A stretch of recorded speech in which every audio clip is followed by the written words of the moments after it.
Eko pai do binong ranam si ekewan binong bon kang hon ilam cha kating si pleng vek si pleng ponon dama sali kang thong pleng pobon like mang pleng ponon sidonang ning karong ranam pen kang hon kilong prai preklare li kilong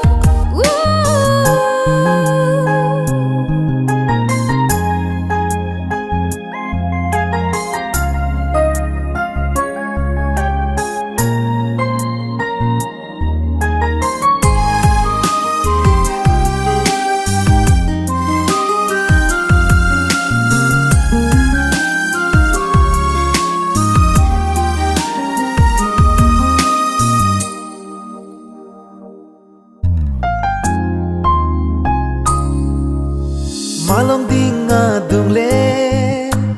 malong so turbong livoleng tikang bon lita plang jila puson kai ding pi arjon run bo che akrong ka ching hon pen leli che thanang suri akrong puli ka che than alam ili pleng vek si pleng ponon donang iseng ve che parong damasari ing thum nang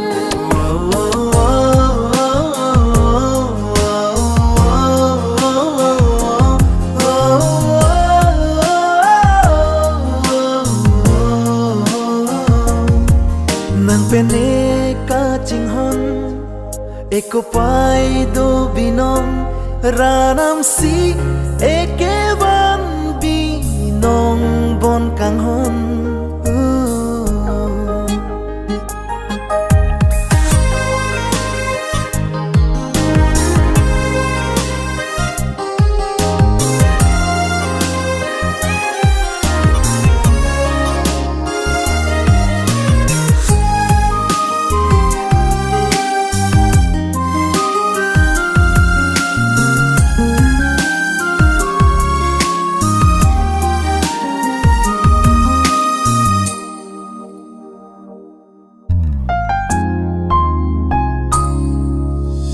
itum akang hon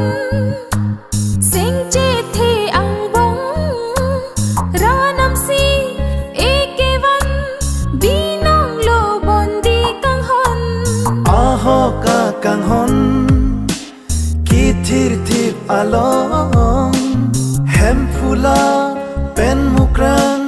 rasin jalo bon kang hon lasinon ekai along pleng po ke mang akrong dam masarar nilale parno